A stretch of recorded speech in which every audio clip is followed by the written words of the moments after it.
mind quality is upekkha, which is usually translated equanimity, or it might also be translated, perhaps in this context, impartiality.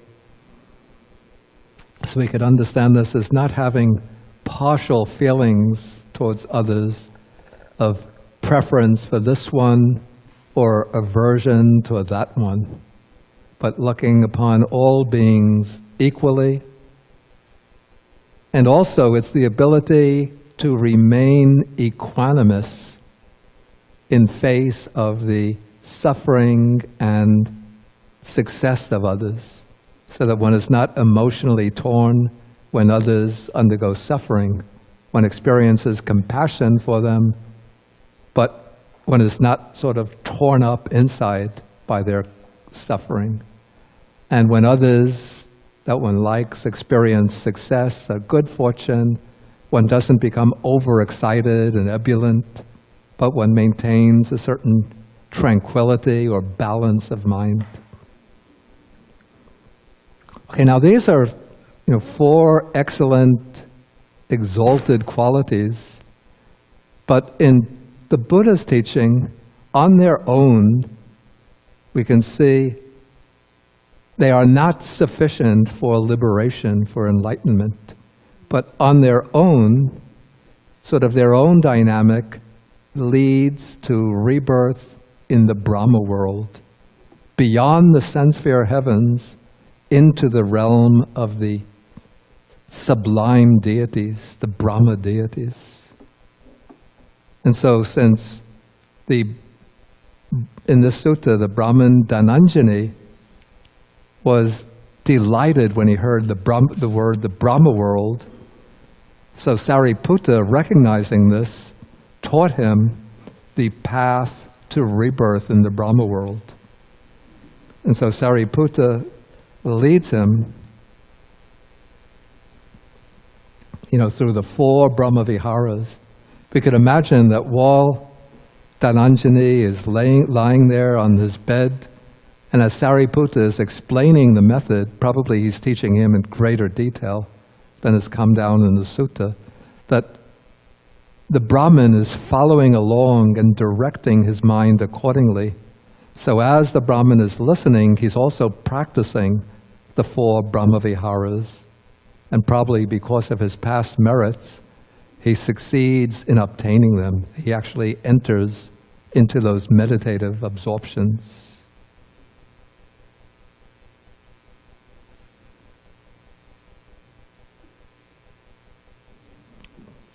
Okay, when Sariputta finishes this discourse on the four Brahma Viharas, then he says, then the Brahmin Dhananjani says to Sariputta, he says, please, Master Sariputta, when you go back to the monastery, pay homage in my name with your head at the Buddha's feet, and tell him that the Brahmin Dhananjani is afflicted, suffering, and gravely ill.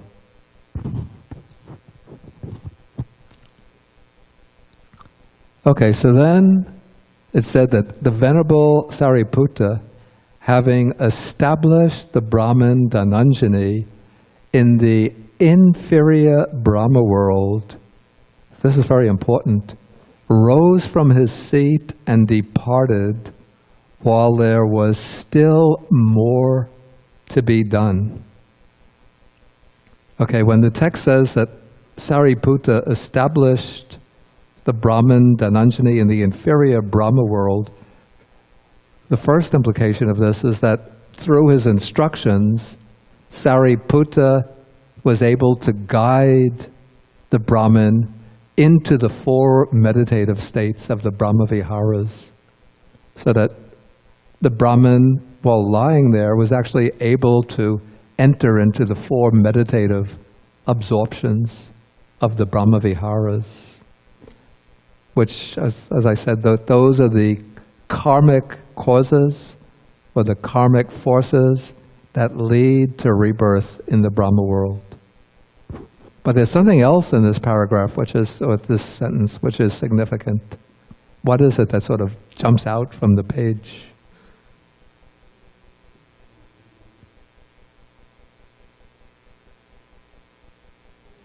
some, excuse me? That's the next phrase. But from this phrase itself, let's say from the first part of the sentence.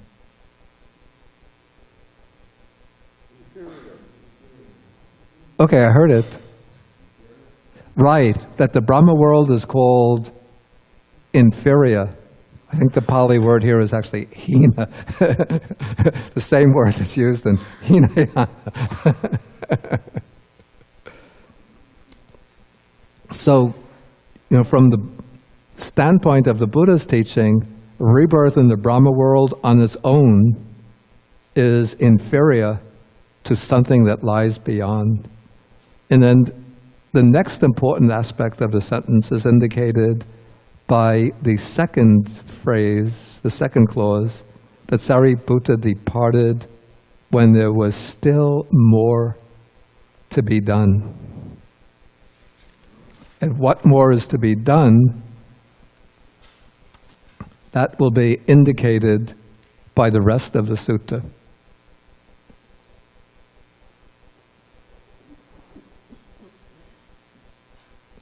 Okay, so soon after the text tells us, soon after the Venerable Sariputta had left, the Brahmin Dhananjani died and he reappeared in the Brahma world.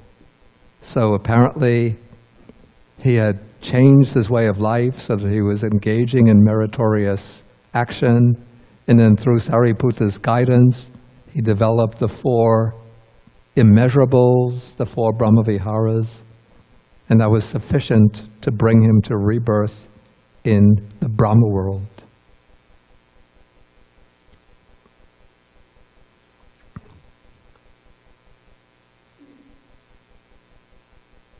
Okay, now the Buddha, when this happens, the Buddha addresses the monks and says that Sariputta, having established the Brahmin Dhananjani in the inferior Brahma world, rose from his seat and departed while there was still more to be done. So this is happening, apparently this is happening before Sariputta arrives back at the monastery. So the Buddha knows with his supervision, with his superior vision, not supervision in the sense of supervising things, with his superior vision or knowledge, he knows what has taken place. And so this is quite almost a radical step by the Buddha. It's like he's criticizing Sariputta in front of the whole Sangha as having made a mistake. Usually when the Buddha speaks about Sariputta, he's always praising him and says that, Sariputta, there's nothing for which I blame you, nothing for which I criticize you. But here he's criticizing Sariputta in front of the whole Sangha.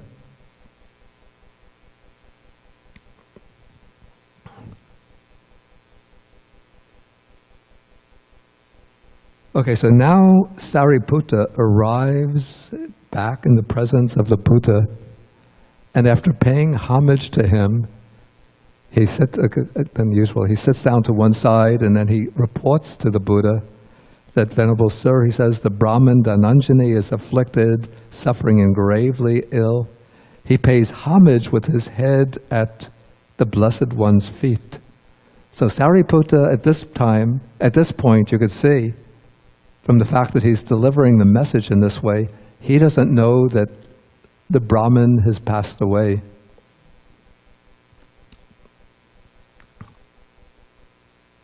Okay, but now the Buddha is sort of indirectly delivering a reproach to Sariputta.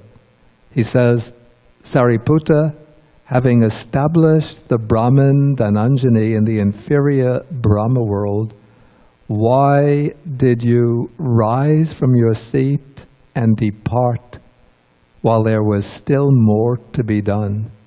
You see, now the Buddha recognizes that there was still more to be done. So what is the explanation for this? Maybe anybody can give some answer why the Buddha is pointing this out, why he's using this kind of language. Okay, Michael? This is very confusing for me, but I think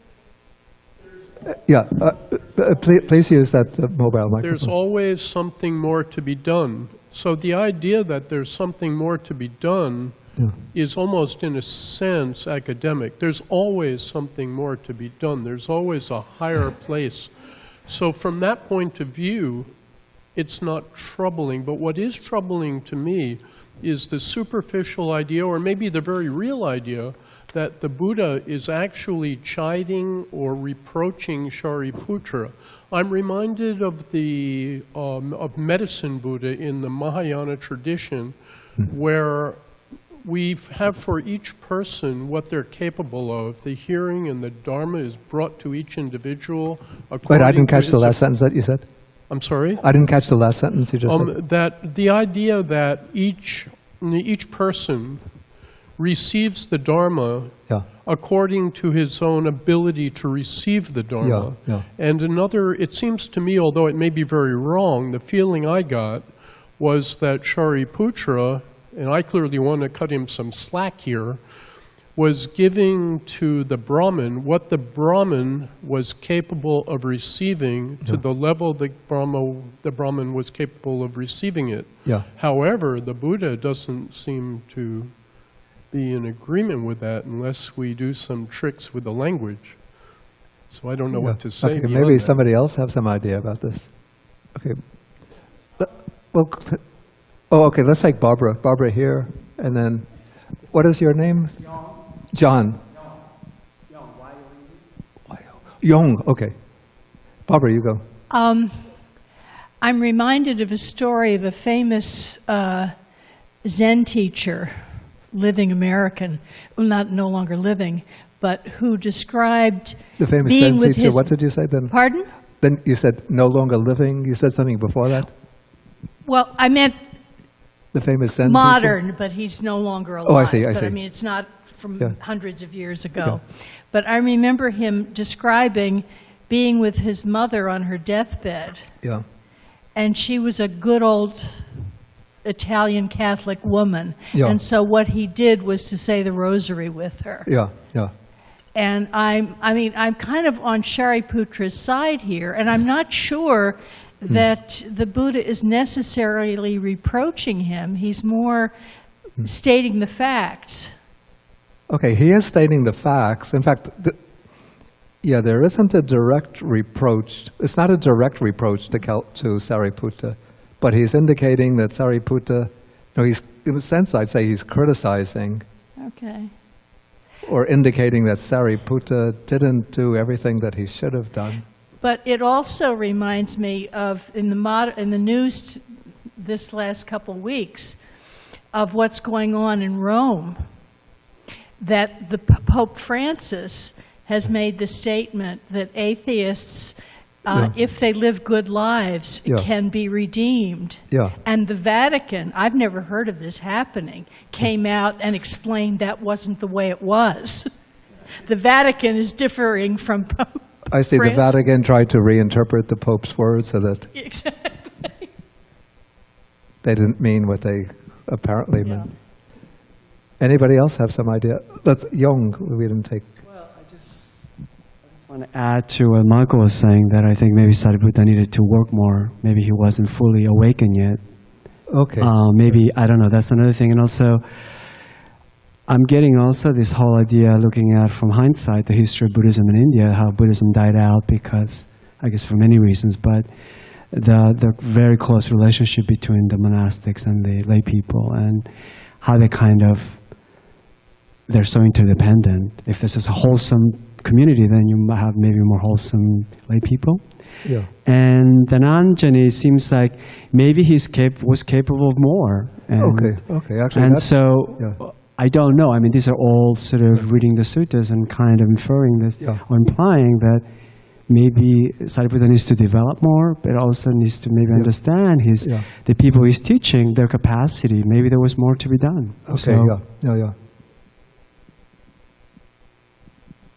Okay, we'll take one more, and then I'll give my opinion. Just to add on what Yang was saying is, like you were saying earlier, the Buddha had superior vision. Yeah. So maybe with his superior vision, he saw that this Brahmin had more abilities than he could have gone higher. Yeah. Okay. Yeah. So he was probably sad or disappointed that he didn't go as higher. Yeah. Yeah. Yeah. Some of the statements are on the right track. Yeah. Now you see, Sariputta. There are certain first Sariputta, at this point we could say was an arahant. So in terms of his own spiritual development, there was nothing more to be done. He didn't have to develop, any further in order to gain liberation. But there are certain knowledges which are considered to be, some of them special to a Buddha, which are not shared by other arahants, or else some arahants will also have them. But apparently Sariputta didn't have the special knowledges to the extent of some of the other arahats, or by no means at the level of the Buddha.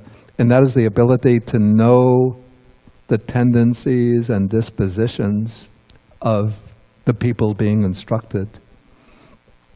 So when the Buddha says that there was something further to be done, something more to be done, this means that the Buddha would have seen and known, through his superior vision, that the Brahmin Dhananjani probably had the potential to become at least a stream enterer, to get onto the path to liberation. Or if he had the Brahmaviharas, perhaps even to get onto the path to this third stage of enlightenment, third of the 4 stages, the stage of non-returner. And Sariputta probably, didn't have that knowledge, and so he wasn't able to read the mental proclivities, the seed tendencies in Dhananjani's mind, the deep tendencies. And so when he guided him to the Brahma world, he thought, this is sufficient. Maybe 5 years ago, 10 years ago, the guy was heading for hell. And now he's gotten him not only, out of a destination towards hell, but he's directed him to the Brahma world. So Sariputta could have been quite satisfied with that. But the Buddha would have seen that Dhananjani would have had enough panya, or wisdom, to have achieved at least the first stage of enlightenment. And now what happens when one is reborn in the Brahma world without having that wisdom developed, that insight into the Dharma, then one can remain in the Brahma world for, can be several aeons, even hundreds of aeons. But that wholesome karma will eventually wear out, become exhausted, depleted, and then one passes away and comes back into the human world.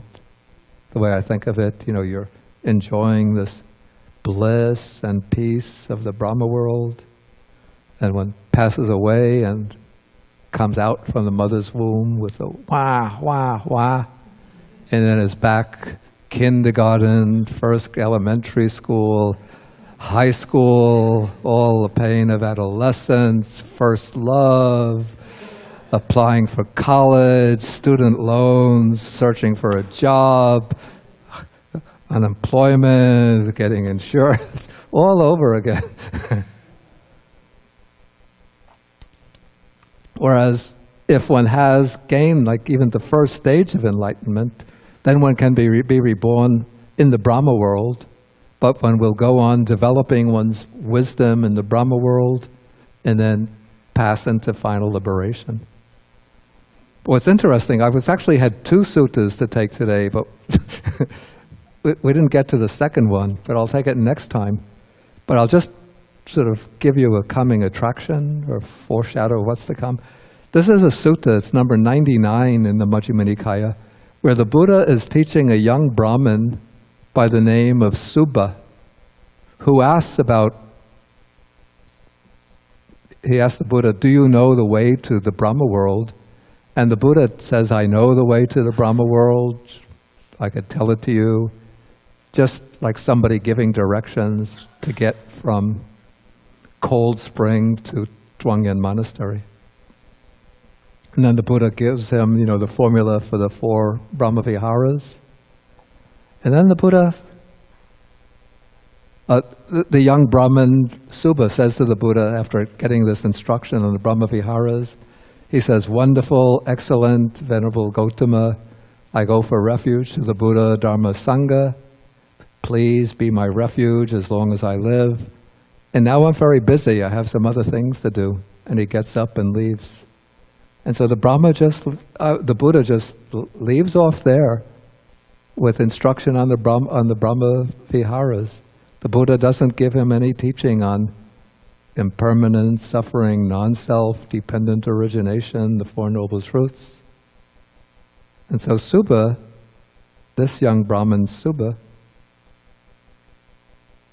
doesn't get the teaching that leads to liberation, but he asked about the teaching for going to the Brahma world.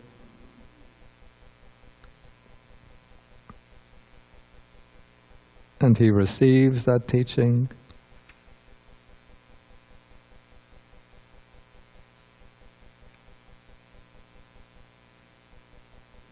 And then he goes for refuge, but then he departs.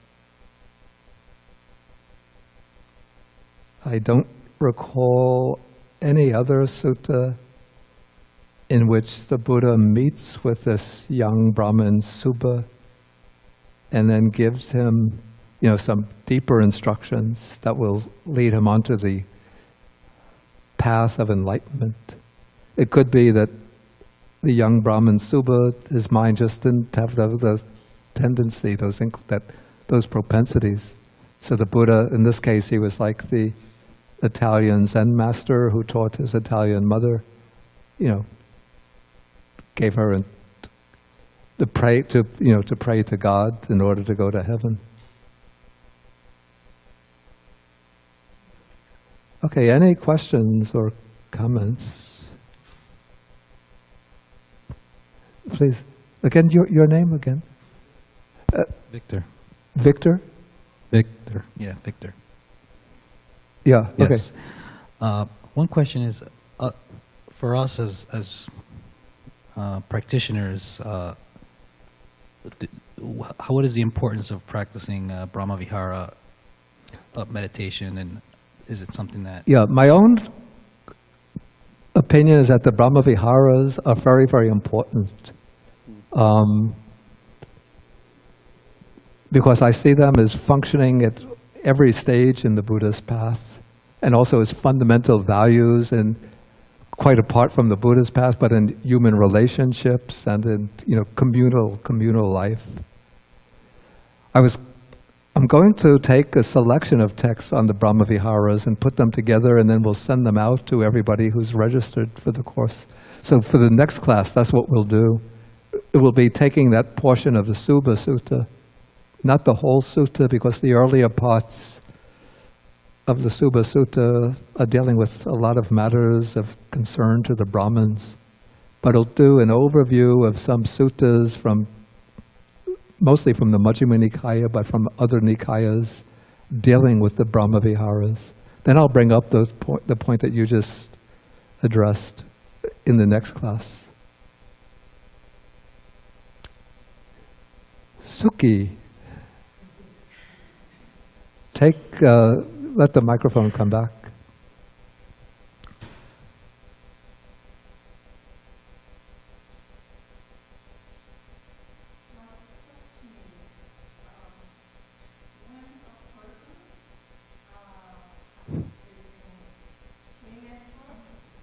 Yeah.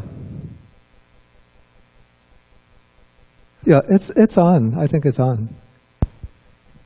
Oh, it wasn't on. Okay. When a person is a stream enter and goes to Brahma Loka, can he practice further at that Brahma Loka? Okay. The question is, when a person is a stream enterer and then takes rebirth in the Brahmaloka, can he practice further in the Brahmaloka? Yes. Definitely yes. And in that selection of text that I'm going to send out, we'll see that this is the case. From some of the texts, some short suttas in the Anguttara Nikaya affirm that this is what can happen. How far, so that means at the Brahmaloka he can attain enlightenment. Yeah, in the Brahmaloka he can achieve arhatship and then pass directly into nirvana from the Brahmaloka without coming back into the human world. Thank you. If you want to look up in advance, it's Anguttara Nikaya, Book of Fours, one sutta is number 123, then the other sutta I think is number 125. One is concerned with the 4 jhanas, the other with the 4 Brahmaviharas.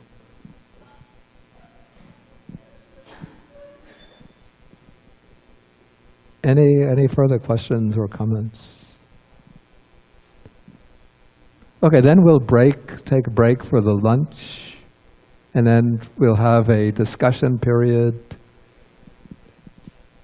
say 12 o'clock, 12:10, maybe 12:10, we'll start 12:10. Okay, so we will end with the sharing of the merits. And if there's anybody who is not registered, if you write your email contact down, then you can give it. Johnny, will you take it and give it to Kaiti? Then she'll put it into the computer.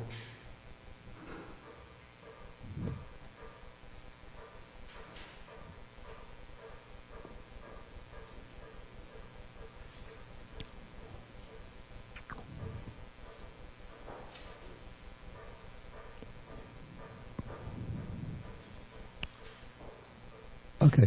Akasata chabumata deva naga mahitika punyantang anumoditva chirang rakantu sasanang. Akasata chabumata deva naga mahitika punyantang anumoditva chirang rakantu desanang.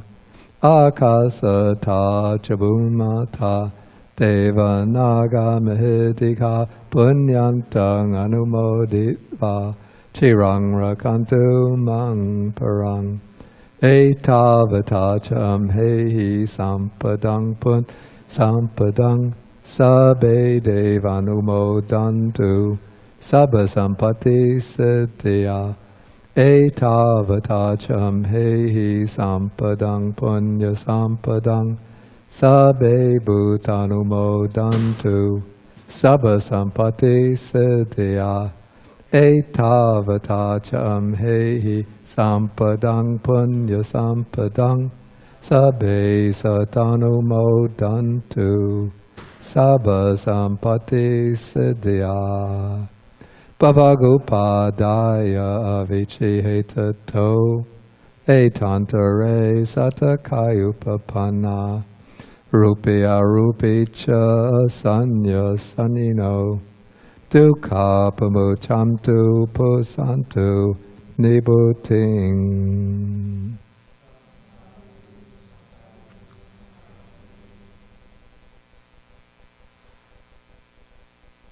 Okay, so then we end with 3 bows to the Buddha.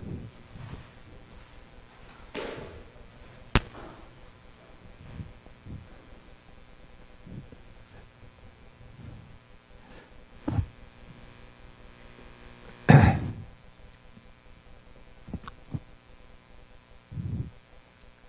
1, 2,